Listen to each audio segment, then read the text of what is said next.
जय गुरु जी, शुक्राना गुरु जी, जय गुरु जी संगत जी। ओम नमः शिवाय, शिव जी सदा सहाय। ओम नमः शिवाय, गुरु जी सदा सहाय। ओम नमः शिवाय, शिव जी सदा सहाय। ओम नमः शिवाय, गुरु जी सदा सहाय। ओम नमः शिवाय, शिव जी सदा सहाय। ओम नमः शिवाय, गुरु जी सदा सहाय। जय गुरु जी, अनंतम अनंतम शुक्राना गुरु जी। संगत जी, आज हम बात करेंगे गुरु जी के लोटे को लेकर, जो कि गुरु जी ब्लेस करके देते थे अपने टाइम पर भी। गुरु जी कई संगतों को लोटा जो थे ब्लेस करके देते थे, और उसका एक ट्रीटमेंट होता था जो कि कई संगतों को गुरु जी बोलते थे कि लोटा लेकर आओ, तो वो ब्लेस करके उनको वापस देते थे। और कई संगत ने उन लोटे का यूज़ करके अपने आप को क्योर भी किया हुआ है। तो आज भी हमारा विश्वास है कि गुरु जी का जो जल प्रसाद है, जो हम लोटे में बनाते हैं, गुरु जी का ब्लेस्ड होता है, और उससे कई जो परेशानियां हैं, कई बीमारियां हैं, वो शरीर से चली जाती हैं। तो इसके लिए सबसे पहली एक बात है कि जो लोटा लेना है हमने, वो तांबे का होना चाहिए, किसी और मेटल का नहीं। हमने तांबे का लोटा ही लेना है। गुरु जी ने कहा हुआ है कि जो तांबे का लोटा है उसे अपनी कमाई से लेना चाहिए, उसे खुद हमने अपने पैसों से ख़रीदना है, ना कि किसी के द्वारा गिफ्ट किया हुआ लोटा लेना है।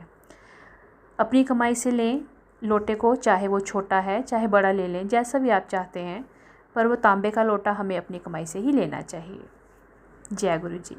दूसरी बात, तांबे के लोटे को आपने बड़े मंदिर जाकर ही ब्लेस करवाना है।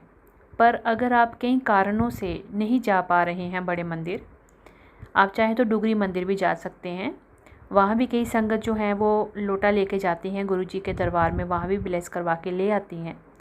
पर जैसे कई संगत जो हैं वो गुरु जी के बड़े मंदिर नहीं पहुँच पाती हैं या डुगरी मंदिर नहीं पहुँच पाती हैं, तो वो कैसे ब्लेस करवाएं लोटे को?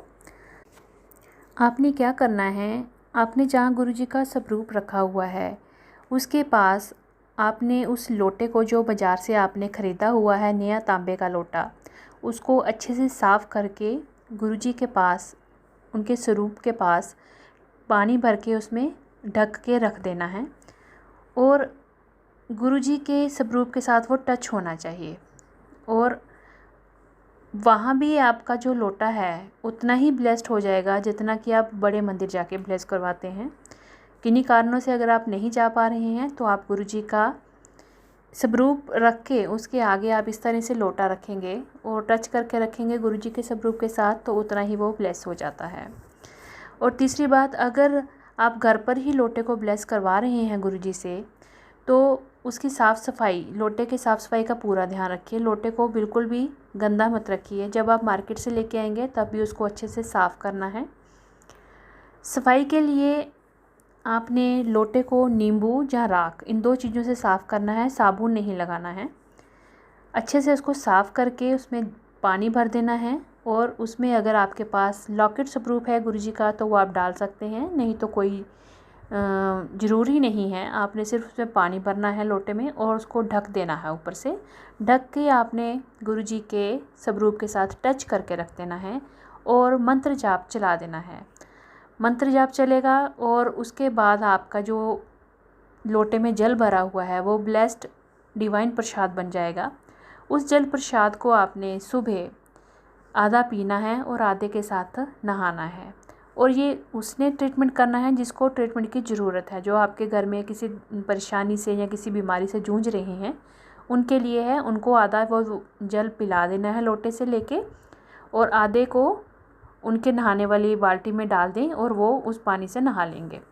तो फिर आपने उस लोटे को साफ़ सुथरा करके नींबू या राख के साथ साफ़ करके फिर भर के उसको गुरु जी के स्वरूप के साथ टच कर कर फिर रख देना है।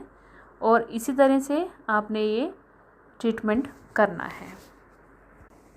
चौथी बात कि लोटे को कितने दिन आपने गुरु जी के स्वरूप के आगे रख कर इस तरह से आधा पीना है और आधे से नहाना है।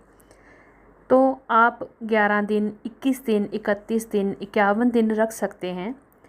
अगर आपके घर में छोटी मोटी प्रॉब्लम, कोई नेगेटिविटी है जहाँ किसी को सीरियस अगर आप डिज़ीज़ है तो उसके लिए आप जब तक आपके घर में वो नेगेटिविटी या वो डिज़ीज़ ख़त्म नहीं होती तब तक आप इस्तेमाल कर सकते हैं। इसके लिए कोई बॉन्डेज नहीं है।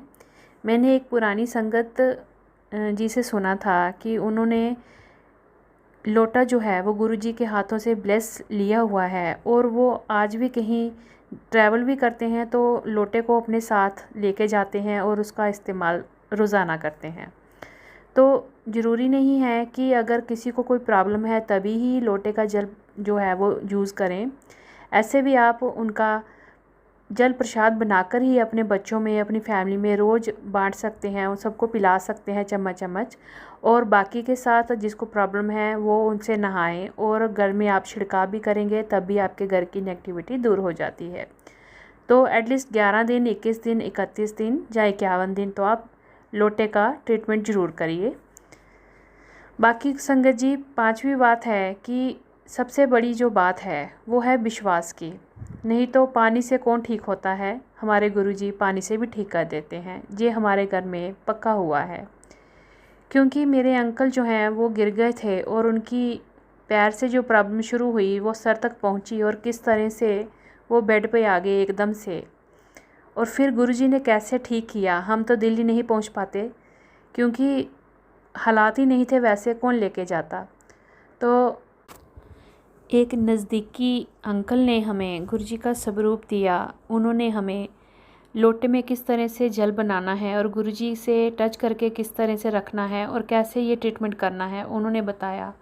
हमने वैसे ही किया और आप यकीन मानिए संगत जी कि 51 दिन भी पूरे नहीं हुए थे। हमने तो काउंट भी नहीं किए, पर फिर भी हमें पूरा आइडिया है कि उससे पहले ही अंकल जो बिल्कुल ठीक हो गए, जिन्होंने इतनी दवाइयाँ पता नहीं क्या क्या ट्रीटमेंट हमने करवा लिए जिससे कोई फ़र्क ही नहीं पड़ा था। तो ये सब विश्वास की बात है। गुरुजी के आगे जितना हम सरेंडर करके बैठ जाएंगे और वो खुद ही हमें संभाल लेते हैं। ये छोटी मोटी बीमारियां तो हमारे शरीर के बुरे कर्म हैं जो हमारे आगे आ जाते हैं, गुरुजी उनको भी निकाल देते हैं। तो सबसे बड़ी बात है विश्वास की। अगर विश्वास कर लिया है गुरुजी पे तो पानी भी दवाई से ज़्यादा असर करता है। छठी बात कि जब आप बिल्कुल तंदुरुस्त हो जाएं तो एटलीस्ट एक बार गुरुजी के दरबार बड़े मंदिर तो ज़रूर जाके माथा टेक कर आइए और वहाँ से डिवाइन ब्लेसिंग्स लेकर आइए और गुरुजी का अनंतम अनंतम शुक्राना कर कर आइए कि उन्होंने हमें हमारी बुरी घड़ी से, हमें हमारे दुख तकलीफ़ों से बाहर निकाला। तो गुरुजी का शुक्राना बड़े मंदिर में जाकर ज़रूर करिए। 7वीं बात ये है कि गुरुजी पे पूरा सरेंडर करेंगे तभी हम कुछ हासिल कर सकते हैं। ये नहीं कि हम इधर भी चल रहे हैं, उधर भी चल रहे हैं और उधर भी चल रहे हैं, इस तरह से कुछ नहीं होगा। सिर्फ गुरुजी ही के ही बन के जब हम रह जाएंगे ना, तब हम सब कुछ पा लेंगे। उनके आगे सरेंडर करना और उन्हीं में पूरा अपना ध्यान देना, बस गुरुजी ही गुरुजी वाले बन जाएंगे ना, तो आप खुद फील करेंगे संगत जी कि कष्ट आने से पहले ही पता नहीं कैसे यू टर्न लेके भाग जाएगा। और गुरुजी हमें छोटी बड़ी सब दिक्कतों से किस तरह से बचाएंगे ये आप खुद फील करेंगे। तो मैं गुरुजी का मंत्र जाप करूँगी। ओम नमः शिवाय, शिवजी सदा सहाय। ओम नमः शिवाय, गुरुजी सदा सहाय। जय गुरुजी, अनंतम अनंतम शुक्राना गुरुजी। जय गुरुजी संगत जी। जय गुरुजी, जय गुरुजी संगत जी। संगत जी, आप में से अगर किसी ने अपना सत्संग शेयर करना है तो दिए गए नंबर के ऊपर आप अपना सत्संग रिकॉर्ड कर हमें व्हाट्सएप कर सकते हैं। आप चाहें तो अपना सत्संग लिखकर भी हमें व्हाट्सएप पे भेज सकते हैं। आपका सत्संग हम शेयर कर देंगे। जय गुरुजी, शुक्राना गुरुजी। जय गुरुजी संगत जी।